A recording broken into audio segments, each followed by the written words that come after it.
Without doubts, I think it's by far the best league in England. How dare you score like that in the Premier League? Mission accomplished in the Premier League. The American. Hello, everyone, and welcome to another edition of ASTV's EPL show. No match week to review this week, so just a boring-ass international break. And I'm joined by my co-host, Mr. Paul Bickler. How are we doing, my friend? Oh, man. We're doing all right. We're kicking off the week. Happy to be here and not working.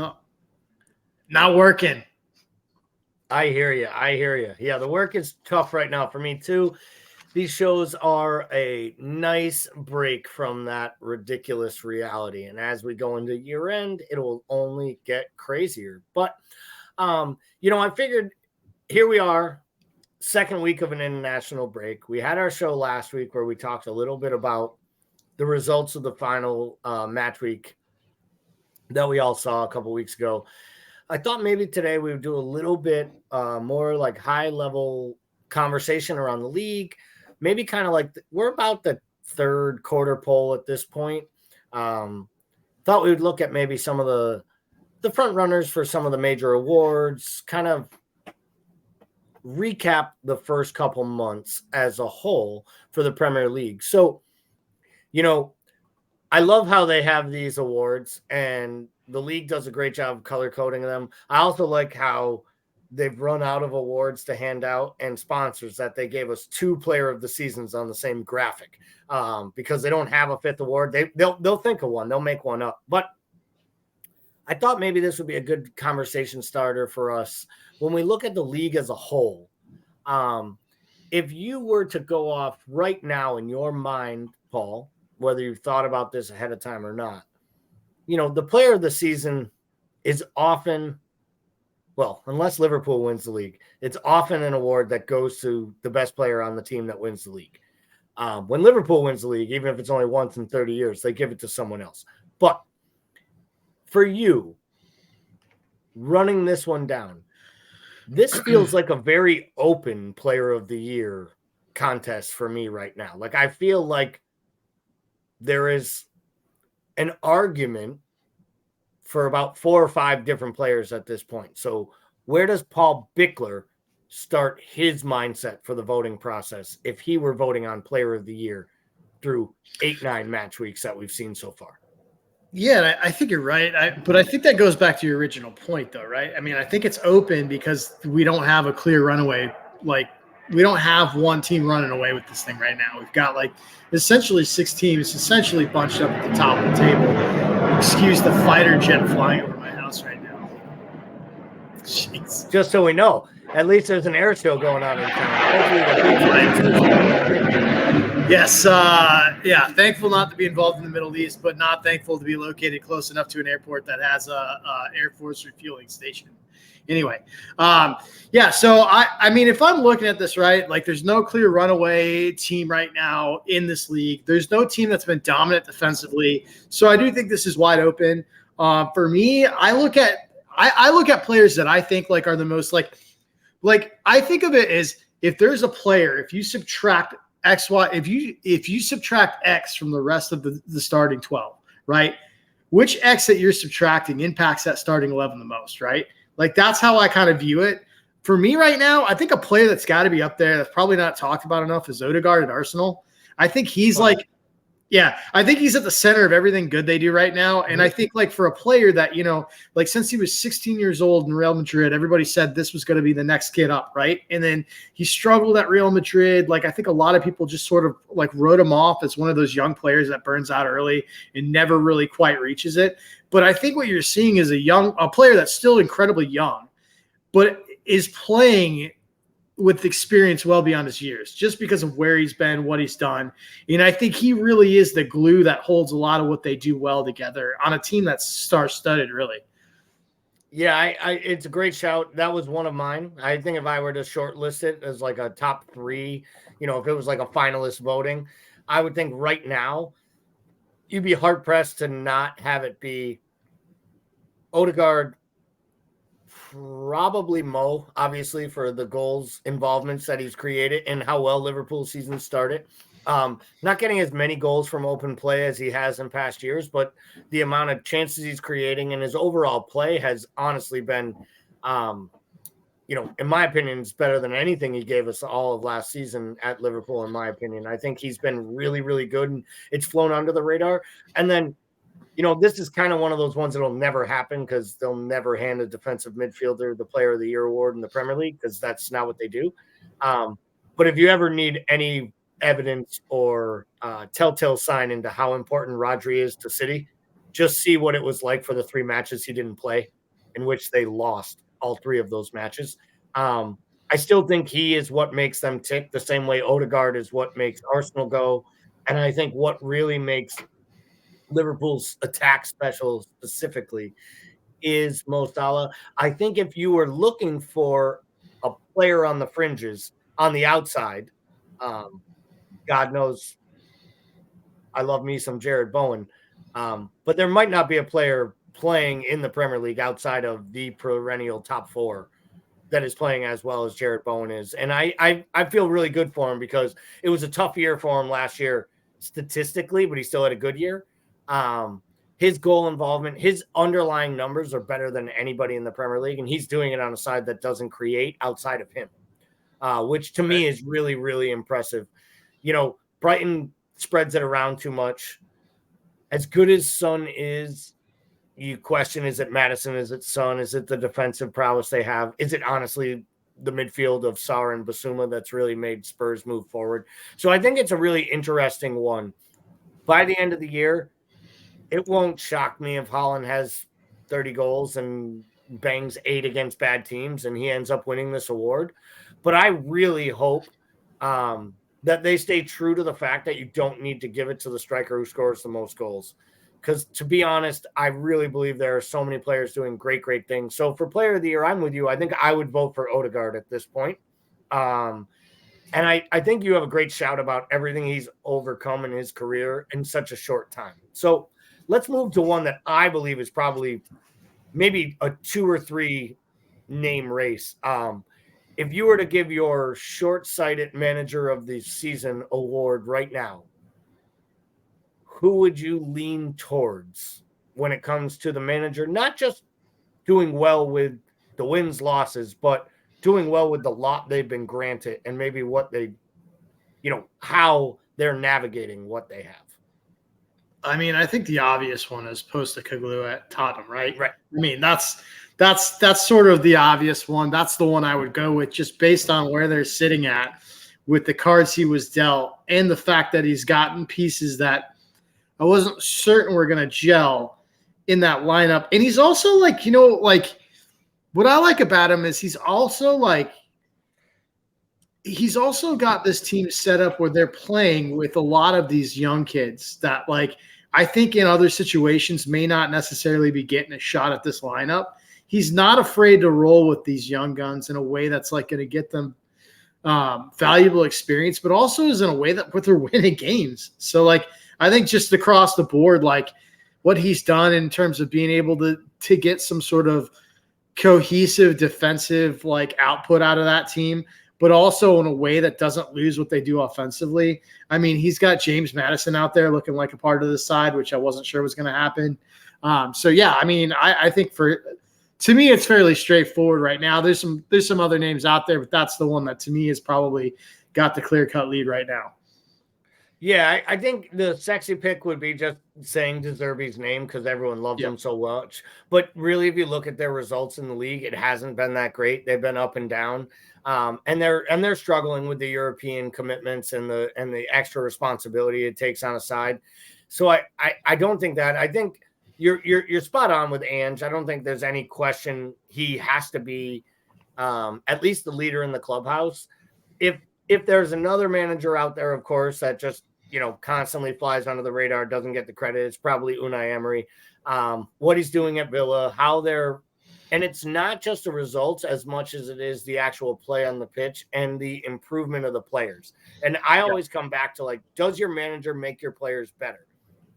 And I think Unai Emery, to a man, makes his players better from a coaching standpoint than anyone in the Premier League. I think Pep has a tactical nous that is clear and obvious to anyone who's ever seen it. Sorry for the bad VAR pun there. And I think Jurgen Klopp, though I don't believe he is as much of a tactical magician as Pep can be, I think he is a man manager that can get every ounce of everything out of a player.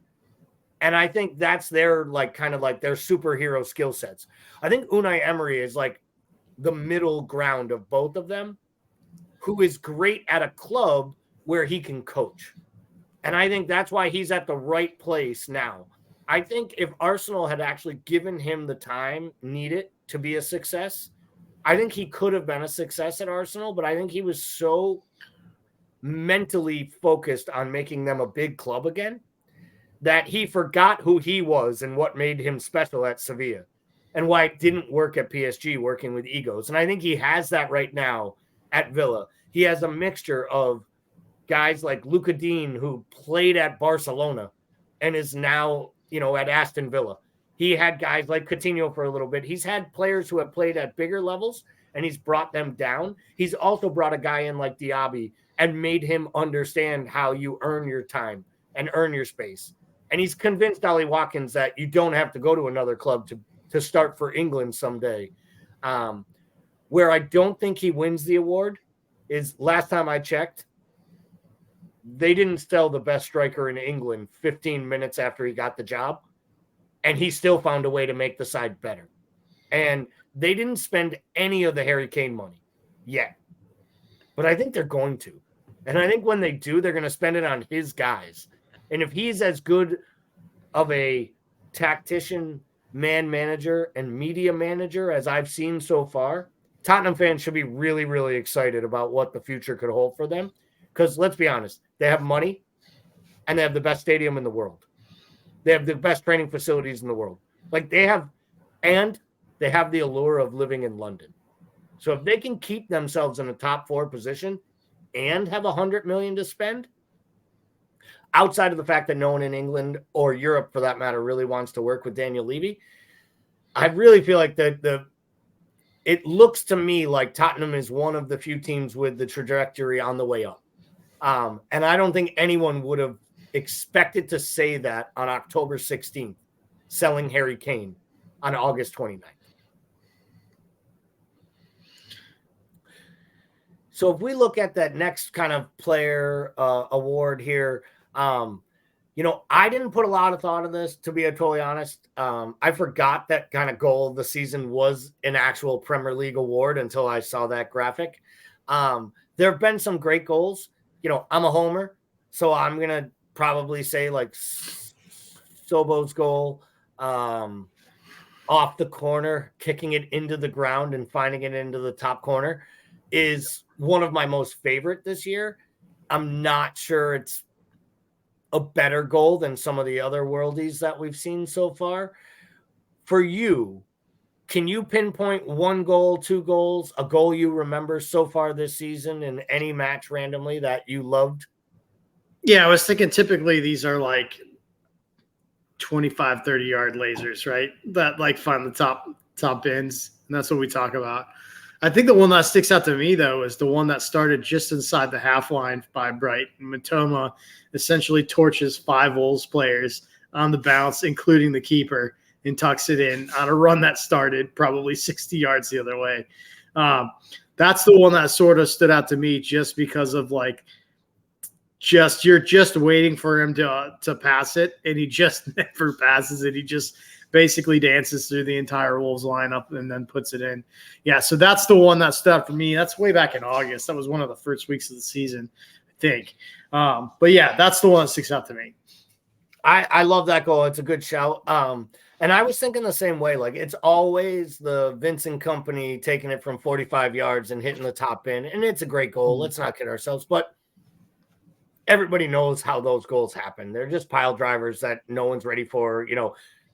I don't need, Douglas Luiz's pile driver goal to be the goal of the season. For me, that's not as much of the beautiful game. I was actually leaning more towards like the second Arsenal goal against Spurs in that great 2-2 draw. The one where they have like 14 passes and it's literally vintage Arsenal, and then Saka just finishes it off. And it's like the most rudimentary basic finish, but everything that had to happen to get to that moment is just so good. So that's one of them for me. There have been a few really good Golazzos overall, but I think the best goal for me is when it's like the team goal and there's just lots of passing. There was years ago, the Liverpool, it was the demolition. I think it was Newcastle. And we scored like 4 or 5 and they're like worldy goals. But the one that always stuck into me was the one where Enrique is basically like running down and doing like the one-touch passes, and he like slips it back, and like Suarez like drops it off, and Sturridge just passes it into the net. But it's all the buildup that's just so special in the play, and the overlaps and the interlinking play, and that's what I feel like Arsenal does when they're at their best. So that one would be it for me. I always struggle with the Young Player of the Year award because I'm never really sure exactly who qualifies or what age you have to be. Right. For me, the biggest disappointment of the Young Player of the Year award is that I think the guy who was tabbed to win it was the young Brighton midfielder from last year, in Cisco, that everyone, that by everyone I mean Timuchin, destroyed me for saying would be like one of the great signings. And he was like, why would you pay for any money? But he also told me Julian Alvarez would be a bust and that 18 million might be a lot to spend on a striker from Argentina. That looks like a pretty good move now that he's their number one striker ahead of Holland. But I think, in some ways I might have just given my answer because I think Alvarez is under 21, which would qualify him for that award. And maybe he's the Young Player of the Year. I feel like Alvarez is older than that. I feel like he's 23. Is he? Is he 23? Then I think he doesn't qualify then. So, it's a hard one. I can't really think of like the young up and coming player in the league. Can you think of a player that you believe would qualify for the Young Player of the Year award and might actually be up for it? I mean, Chelsea's got about 15 of them. They just don't get enough minutes. Yeah, so Alvarez is 23, turning 24 in January. So he's not making it. Yeah. What's funny? A lot of the names that comprise the upper tier of top young players to me are players that we've talked about for a long time, which is sort of surprising, right? Like Saka, 21. I think he's been sort of the creme de la creme of the young players for an awfully long time and still is. The other one that I think we've been talking about for a long time, that the Polish Prince certainly has been talking about him a lot, is Jacob Ramsey. Another one that I think is phenomenal. Probably not going to blow up the stat sheet in the way Saka does, but I think he's actually on fire right now, and I think that he's like in one of the best forms of his career under Unai Emery. So I think Jacob Ramsey is definitely going to be one to watch as well. Ironically, like United's got a pairing of nice players between Garnacho and Diallo and Pellistri. They've got several young wing players that are really, really up and coming and good. They haven't quite hit that level to be, I think, firmly in that discussion. I really feel like when we look at this, it's like Saka, Ramsey, Elise, and then everybody else. Like, I feel like those are your three. These are your three kind of creme de la creme players. And then you've got players like Harvey and stuff that I think are really good too, and still young, that are sort of a step below that. But yeah, it's really, I feel like with young players, we've been talking about the same three for a while. I think you're right. I think if he would have been able to stay healthy this year, I think Incisa would have been clearly in the discussion. I mean, he was up there did he win goal of the year last year? He did. He won goal of the year for the goal against Chelsea, which was just an absurd screamer. Like, yeah.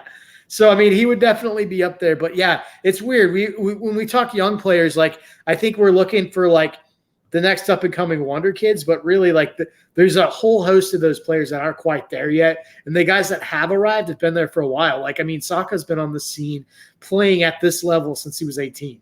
So, yeah, I think it's just kind of the old guys that we already know and we already talk about. Yeah, and I think it's another one of those things where we just haven't saw that, like, fresh-faced young player either that's kind of like taking the league by storm. And I think it probably does hinge on Saka. I think with Saka, it's like once you become a full-fledged, like top quality international level class player, I don't think of you as being in the Young Player of the Year award anymore. Right. You know, I'd say there are some really good young imports that have come into the league, you know, whether it be center backs or wing back type players. And I think the other problem is we still always come back to all these awards go to teams from the top 5. And that's really what frustrates me about some of these awards. So let's talk. I think this is going to be probably the quickest one because I think we're both going to have the same answer. If I were asking you for the flop of the year as far as signings go, I mean, is there anyone other than the 3-letter man who starts too often at Arsenal? No, Cobra Kai is definitely the answer there. Yeah, I mean, like, is there anything like it's not even close? No, well, you know what's interesting? We talk about the fact that they paid nearly $70 million for a player. We didn't know how it was going to fit in, and clearly they don't either.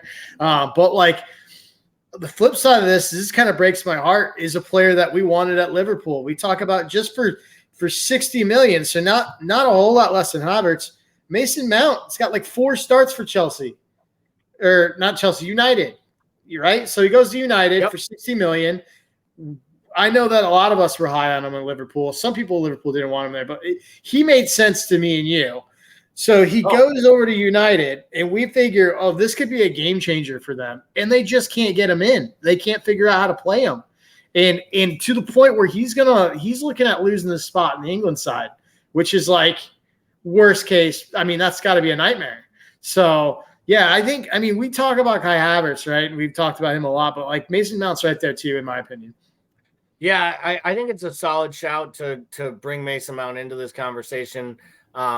He was someone I wanted. I'll raise my hand and say it right away. I thought he would be a perfect Jurgen Klopp type player. I'm still not sold that he wouldn't have worked here because I do think there's part of what's going on at United, and it's part of playing with Casemiro and trying to play with Eriksen, and you have players like Anthony in front of you not doing anything, coming back, and then leaving you high out to dry. I also think, and I've said this before, like I think Ten Hag is learning quickly that it's one thing to coach a club like, you know, we talked about Unai Emery earlier, needing to actually coach players who are willing to be coached. And I think there's something about running a club like Ajax and having world-class talent and molding them into something that can be great at Barcelona and great at Bayern Munich and great at these other clubs. I think it's a different thing from taking that talent and turning it into something that can win at a club like United. And I think some of his tactics and his hard-ass mentality is just never going to work at a player's run club, especially one who have so many players that make so much more than you and have longer contracts than you. And I just think like his approach. So it's like when it doesn't work with Mason Mount, it doesn't work with Jadon Sancho. Are they both bums? Or can the so this is the thing, right? I mean, when we talk about flops, right? I think this is the thing. Like, is it the player or is it the fact that they went into a lose-lose situation, right? Like, I mean, we talk about this in American football all the time about where quarterbacks go, right? And whether that, like, what is that? Like, that really determines whether you invested well or not, right? Depending on what kind of a situation is that player going into. And I think that's the same thing we're talking here, and probably why we talk so much about Kai Havertz, right? Because, like, let's face it, we know Mason Mount can do this. We've seen him at a Chelsea club where everybody walks into Chelsea and gets lost into the black hole, right? I mean, we talk about flops. We could throw a dart at any Chelsea transfer in the last, like, 5 seasons. But, like, so we know Mason Mount has the capability to do this. But I think we talk a lot about Kai Havertz because he came from Germany with so much fanfare, so many high hopes. Like, he was one of their young and upcoming talents. And ever since he's come into the league, he went to a team that we knew was going to be very difficult for him to hit at just because, like, Chelsea's a tough situation regardless. But the fact of the matter is when you look at Kai Havertz, regardless of, like, the whole German stint and how well he came up in that system, but if you look at him and his body of work in the Premier League, if you look at his game, he's average at everything. And I think that's the problem. It's like he doesn't seem to excel in any one role, and he doesn't seem to have a clearly defined role that he wants to be in. So it's kind of like I think we get into the situation with Kai Havertz of what actually is he? Like what is his like? Should he be playing more as like a hold up attacking player with his back to goal that sort of transitions the midfield and the front line? Should he be playing out wide as a more direct attacker? I don't think anybody knows. And I think at this point, the sad thing for Kai Havertz is he's been all over the place and used so many different ways. I'm not sure he really knows anymore. So I think that's the difference between like a Kai Havertz and a Mason Mount. I'd agree with all of that completely. So if I said to you on the flip side, who's the signing of the year? There's a couple. It's super early. I want to say, man, the one that I really like, the one that really sticks out to me is going to be Diaby at Aston Villa, because I just think that, like, in terms of coming in, he's given them another dimension, like, that they didn't have, that they needed. Like, they needed something besides everything running through Watkins, right? They needed another layer to that team offensively. I mean, they had already done the work in terms of like what they had done in the midfield and what that looks like. But I think Diaby has just given them that added dimension that they needed, because teams were able to make Villa one-dimensional last year. And I think that's where they kind of struggled. And now they have more answers for you. Yeah, I love the shout. I love the call there. I would say, like, and I'm gonna go off a little bit off the reservation here, because I feel like this is almost like there's like a tandem signing here that really happens. And I think West Ham has been one of the bigger surprises of this campaign for how much they bounced back from last year's struggle of almost being in a relegation zone right till late in the season. And I think when you lose your club captain and a kid who's been at your club since he was literally practically in diapers, and then leaves, it is very, very hard to replace him. And I think somehow they took that money and they bought James Ward-Prowse and Edson Alvarez, and they got better. Like, their midfield is better without Declan Rice. Now, to be fair, I think by the end of the season, if Arsenal is anywhere near competing for this title, which they are right now at the top of the table, I think you're going to be having an argument that Declan Rice might end up being one of the best signings of the season, because he's taken like a duck to water in Arsenal. He's been great. And it's very rare, right, when a player of that level stature leaves a club, goes to a new club, and they get better, and the club he left got better. And it's I give West Ham and David Moyes a lot of credit, because they basically steadfast and said, this is $100 million player. And we were all like, no, he's not. That was 3 years ago. Then they're like, no, he's $100 million player. And we were like, he's a little better. And then last year we were all like, yeah, he's the best, one of the best sixes in Europe. He does a great job. He can play all over the place. Arsenal had to paid over the moon. And West Ham took that money and not only bought talent and power and drive and Alvarez, but they went out and got the leadership they needed in James Ward-Prowse and a set-piece specialist who can add to their play. And he's been nothing short of outstanding. He's for been West amazing. Ham. Yeah. And he's a consummate pro. And you can tell by the response to his teammates. And I always say, you want to tell how good of a person someone is off the field, watch what the teammates do when they succeed. And we've talked about it on our pod. We know Darwin Núñez splits the opinion of the Liverpool group. It splits the opinion of this group. It doesn't split the opinion of the players in that dressing room. Because to a man, they clearly love him and they fight for him because they want him to succeed. They probably also know he needs it. But let's be real. They didn't do this for Benteke when he'd score a goal and he needed one. Like, that's how players show you what type of a person you have. And I don't think James Ward-Prowse gets enough love in England. I don't think he gets enough. I know people talk about him being the best free kick taker in the world, and they almost say it like it's like tongue in cheek. Like he's not really better than Ronaldo. No, he is. Like, he is. He's at the level of Messi. When it comes to these things, he's as good as anyone. And it's not just the goals he scores. It's every single corner that he puts firmly in between Thomas Suchek's eyes so they can be put on frame. I mean, the way they built their team, he was the perfect signing. And I give them a lot of credit for doing it. Well, we talked about investment. So there was some big news over the weekend. Manchester United made some news. Clearly, there's some divide amongst their supporters and the fan base regarding the Glazers. We all know that. We're Liverpool supporters. We understand the hatred for American owners. We understand the hatred for change. With the announcement that Qatari has withdrawn their bid, and it looks like they'll be taking a minority stake ownership sale to is it Sir Jim Radcliffe? I believe it is. I hate calling grown men sir. But Sir Jim Radcliffe has purchased supposedly 25% minority stake ownership, but will be given full control of day-to-day operations on the football side of things. So, Paul, I ask you, how does a human being get full control when they only own 25% of the team?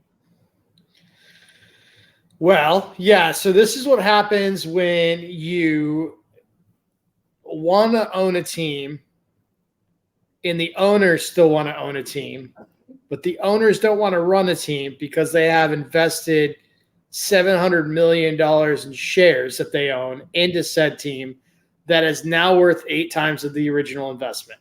So this is actually a win-win for everybody, like everybody that's associated with United, because the Glazers struggle to run a football team. They struggle to deal with internal leadership in running a football team. But they've held on with an iron grip to this football club because of what it means to them financially and the fact they still want to be tied in with that wealth. This allows them to do that. It allows them to have somebody with some footballing experience involved. This is the same guy that owns Nice.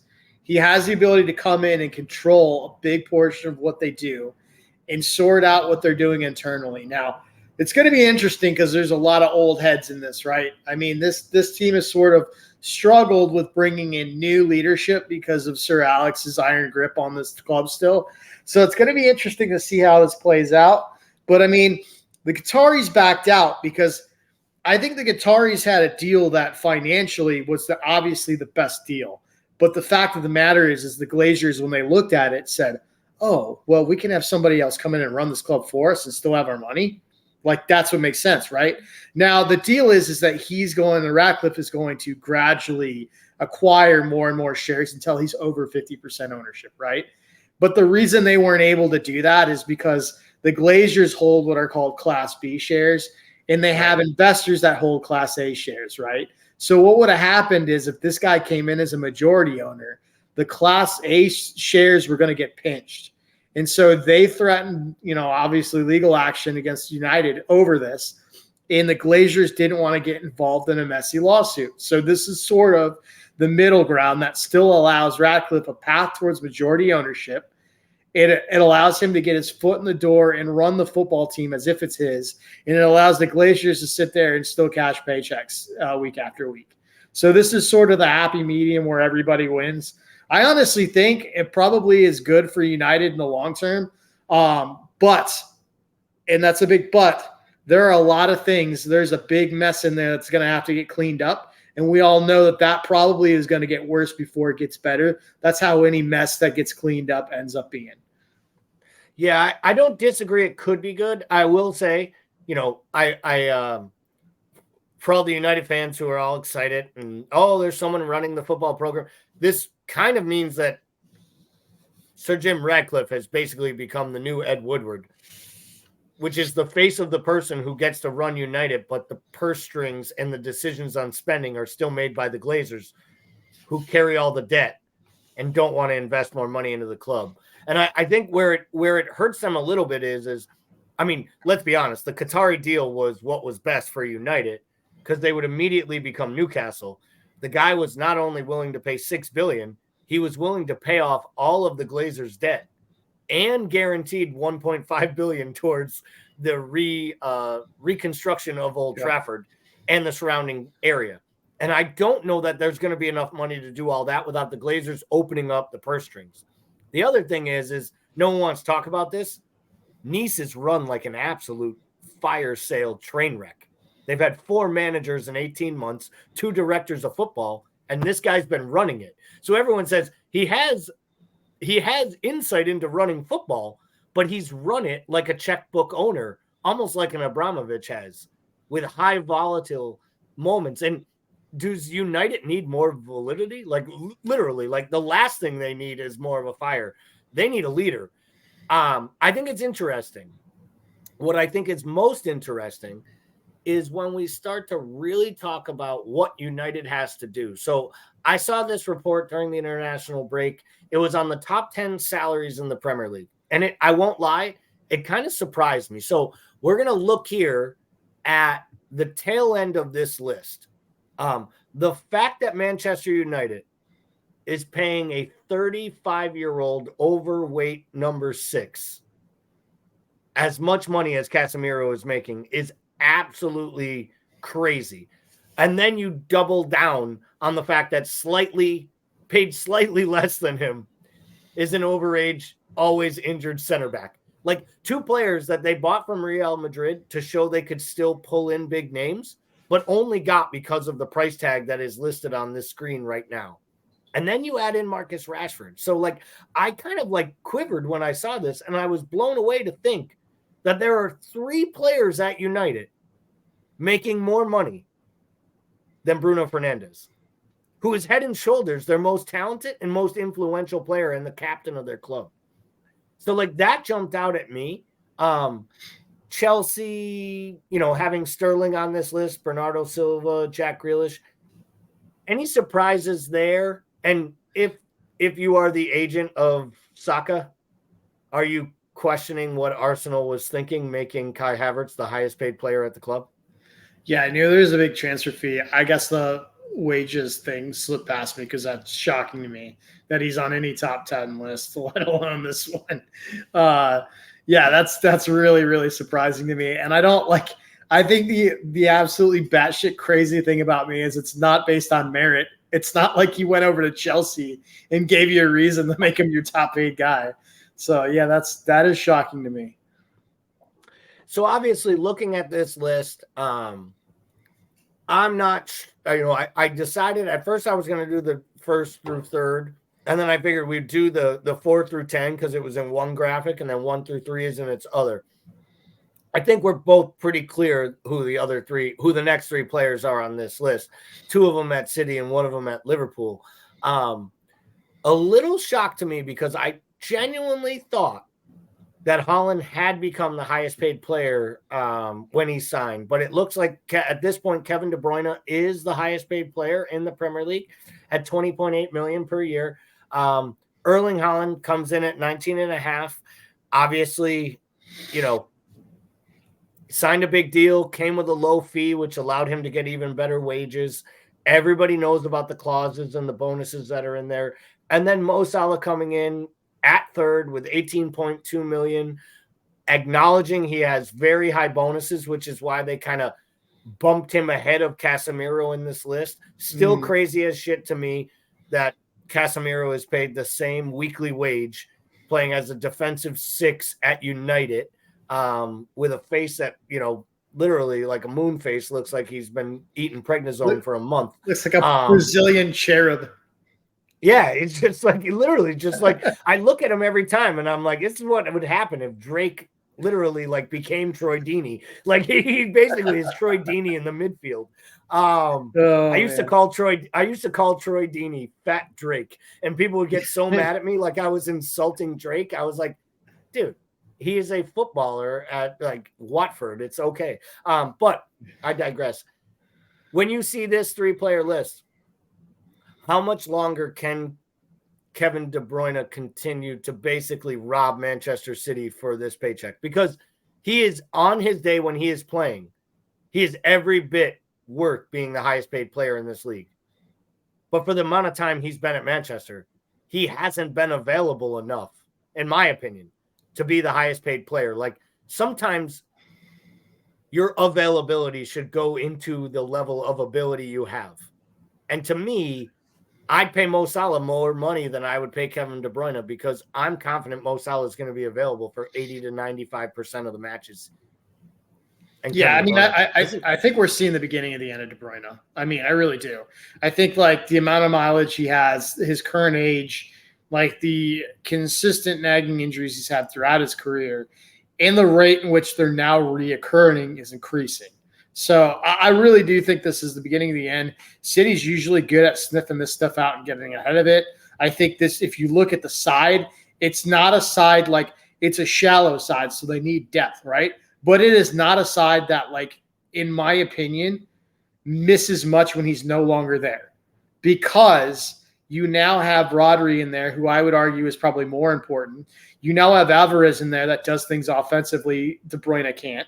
I'm like, so you're missing some elite range in terms of the passing, like the huge diagonals, the big switches, some of the long shot accuracy, those things you miss, right? But I think you pick those up in pieces in the parts that are around it.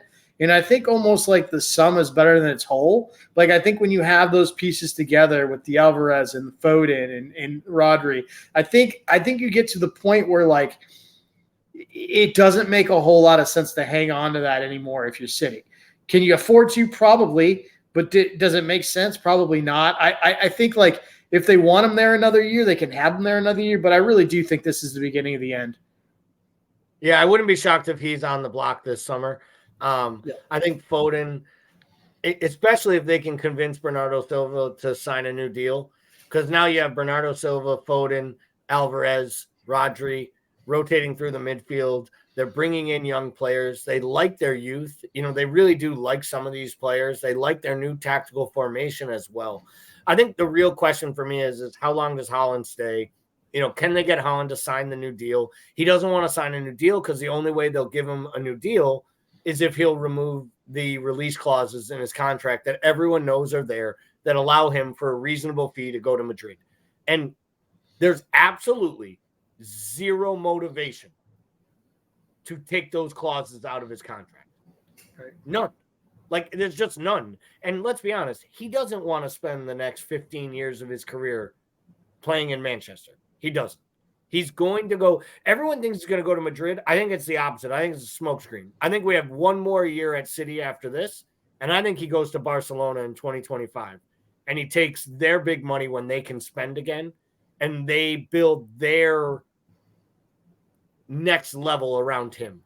And Mbappe eventually ends up at Madrid playing with Bellingham, and then this kid is at, you know, and Haaland goes to Barcelona. And for me personally, he looks more like a Barcelona player to me than he actually does a Madrid player. I could actually see Haaland going to Madrid, and that, for whatever reason, that like lily white jersey being too much for him.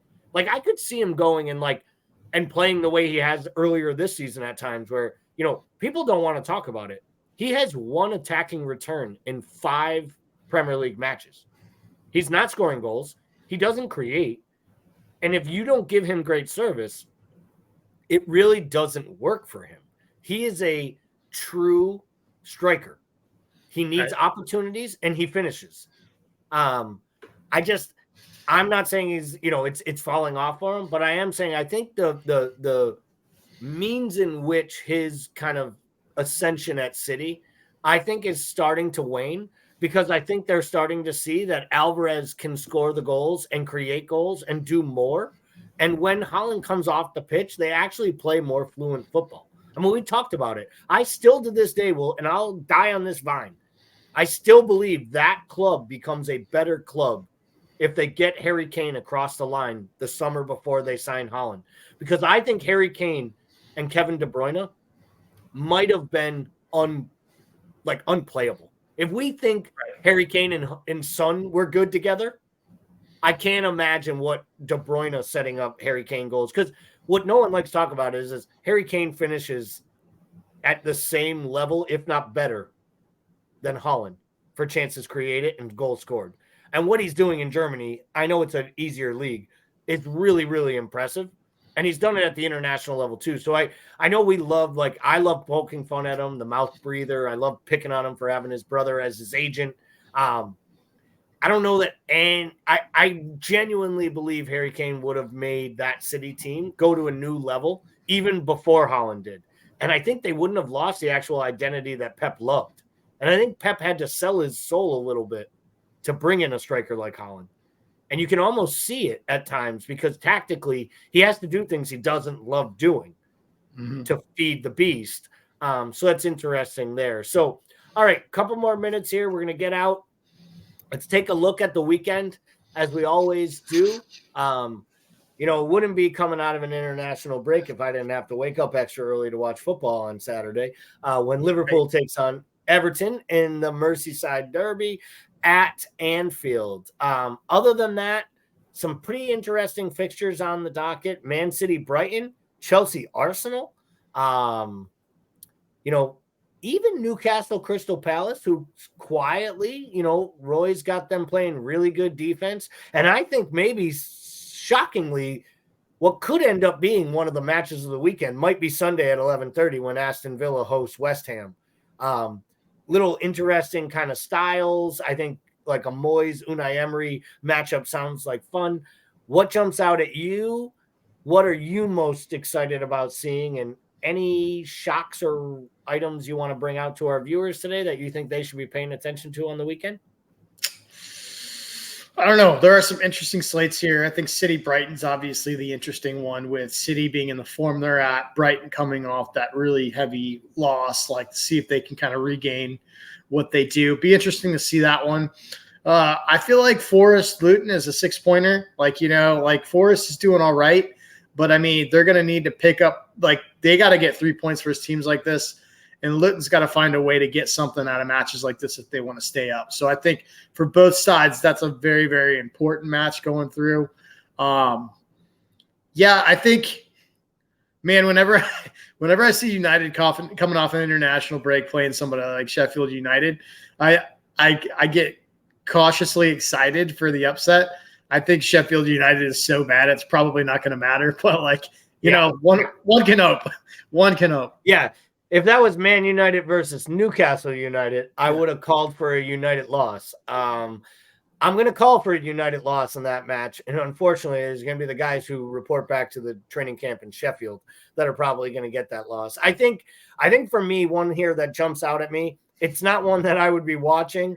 If I were voting on it, it would be an avoid, but maybe during goal zone or goal rush or whatever. But I think Bournemouth Wolves, the combination, one, Bournemouth has to start acquiring points if they're going to stay up. They've been so poor. Their manager needs to start showing more than just an attractive brand of football on the pitch. They have to show points in the standings. And, of course, it's Gary O'Neill coming back to Bournemouth. And this dude is showing up, to drub them. If Wolves was ever going to show up and figure out a way to show out and drop a 5 on someone, it would be when Gary comes back to Bournemouth. Because there hasn't been a manager right now. Yeah, there hasn't been a match. There hasn't been a manager, in my opinion, treated this poorly since the guy from Fulham got them up. And then they fired him to bring in a foreign manager, and then fired the foreign manager a month into the season at Fulham. Literally, that's as bad as what happened to O'Neill keeping Bournemouth up last year. He's at Wolves, classic fashion. Wolves got better. All of a sudden they can defend, and all of a sudden they just show a pragmatic way to score. And I think I picked Wolves to go down earlier this year. I firmly believe Wolves will be able to stay up now, because I think they have a manager who knows how to do the job. And I think Bournemouth is in real, real trouble. So I'll jump on that Bournemouth wagon. But I will say this. I do think that this is a great 10 matches. This is a really fun weekend. There are a lot of times where it is a struggle to find the 2 or 3 matches you're excited to watch in a 10-match format, which is weird with all the good teams. This has matchups all around. I can make an argument for almost every game being watchable outside of Brentford Burnley, purely because Burnley is trash. I was so wrong on what I thought they could be. I'm not sure Vincent Kompany makes it through the season, to be honest. And Brentford, they're not trash, but they're low-end garbage. They really are. Without Ivan Toney, they're no fun. Unless Thomas Frank is talking, it's no fun. I enjoy their pre- and post-match interviews with the manager more than I do the 90 minutes on the pitch. Because at least then I know I'm going to get some Denmarkian high octane squeal that I won't understand, a bunch of smiles and wavy hair. It's good stuff in the post-match, but really there, and, we didn't touch on Tottenham-Fulham. It's a London derby. Fulham's another one of those sides, like, before you know it, Fulham's going to get dragged into this relegation area too, because they're no good. Every day it looks like the manager is just staring off at a map and wondering if that Saudi Arabia money is still there for him. Like, Right. I wonder if they would still pay me after I get this team relegated in Saudi Arabia to coach in front of 900 people. But we will get to that later in our next program. But we're going to get you out of here on this. As always, please, if you are watching this on our YouTube channel and you aren't a subscriber, please give the page a subscription. Give us a like. Share this content with other users, other folks that you think would enjoy a Premier League show like this. If you want to get involved, send us a message through either Facebook, on our Instagram page, through YouTube. Get involved. We are growing every single day. We're bringing in new contributors. We have some new sponsorship opportunities for folks out there. So a lot of really good, fun stuff happening here at American Scouser. But as always, I just want to thank you for viewing. Again, remind you to give the page a like, subscribe, and share it with your friends. Bickler and I will be back next week to talk about this fine format of weekend matches that we have. And we will be back at you next week. As always, we appreciate your viewing and have a great week.